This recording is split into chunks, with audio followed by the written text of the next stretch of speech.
கர்த்தருக்கு ஸ்தோத்திரம். கர்த்தருடைய நாமம் மகிமைப்படுவதாக. ஆமென். 1 சாமுவேல் 10வது அதிகாரம் 6வது வசனத்தை நம்ம வாசிக்கும் பொழுது சவுலுக்கு ஒரு வார்த்தை வருகிறது. கர்த்தருடைய ஆவி உன்மேல் இறங்குவார், நீ அவர்களோட கூட தீர்க்க தரிசனம் சொல்லி வேறு மனுஷனாவாய். ஆமென். ஹல்லேலூயா.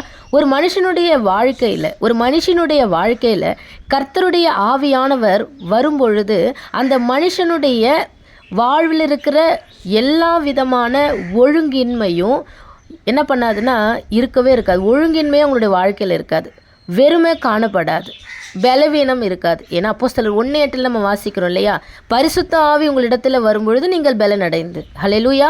சாட்சி சொல்லுகிறவர்களாய் அல்ல, சாட்சியாய் வாழ்கிறவர்களாய் பரிசுத்த ஆவியானவர் மாற்றுகிறார். கர்த்தருக்கு ஸ்தோத்திரம். அப்போ ஒரு புது வாழ்வை ஆவியானவர் அருளுகிறார். என்ன பண்ணுறாரு? ஒவ்வொரு நாளும் வழி நடத்துகிறாரு, ஆறுதலாக இருக்கிறாரு. முதலாவது உள்ளான மனுஷனுக்கு ஒரு மாற்றத்தை கர்த்தர் கொடுக்கிறார்.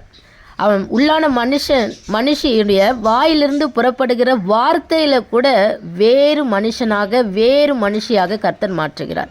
சிந்தை மாற்றப்படுகிறது, செயல்கள் எல்லாவற்றையும் அவர் மாற்றுகிறார். கர்த்தருக்கு ஸ்தோத்திரம். சுவிசேஷத்தை அறிவிக்க, ஆண்டவருடைய வார்த்தை வசனத்தை மற்ற பிள்ளைகளுக்கு தெரிவிக்க பரிசுத்த ஆவியானவர் நல்ல ஒரு பலத்தையும் தைரியத்தையும் அவர் கொடுக்கிறவராயிருக்கிறார். ஆவியின் கனியை கொடுக்கிற தேவன், விடுதலையான ஒரு நிம்மதியான வாழ்க்கை, நல்ல ஒரு சமாதானத்தை கொடுக்கிற தேவன் அவர். ஆமென். கர்த்தருடைய பிள்ளைகளை பழைய வாழ்க்கையிலிருந்து புதிய வாழ்க்கைக்கு அழைத்து கொண்டு வருகிற பரிசுத்த ஆவியானவர். அழைக்கப்பட்டவர்கள் அநேகர் என்று சொல்லப்பட்டிருக்கிறது போல பழைய வாழ்க்கையில் இருந்து என்ன பண்ணுறாருன்னா புதிய வாழ்க்கைக்கு கர்த்தர் கொண்டு வருகிறார். கர்த்தருக்கு ஸ்தோத்திரம். அழைத்தவர் உண்மையுள்ளவர். ஆமென். அவர் தமது பரிசுத்தவான்களை கைவிடுகிறதே இல்லை. கர்த்தர் நம்மை ஆசீர்வதிப்பாராக.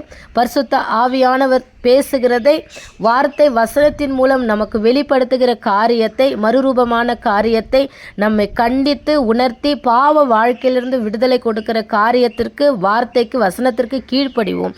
பரலோக தேவனுக்கு கீழ்ப்படிவோம். பரலோகத்துக்கு நேராய் வழி நடத்தப்படுவோம். கர்த்தர் தாமே உங்களை ஆசீர்வதிப்பாராக. ஆமென்.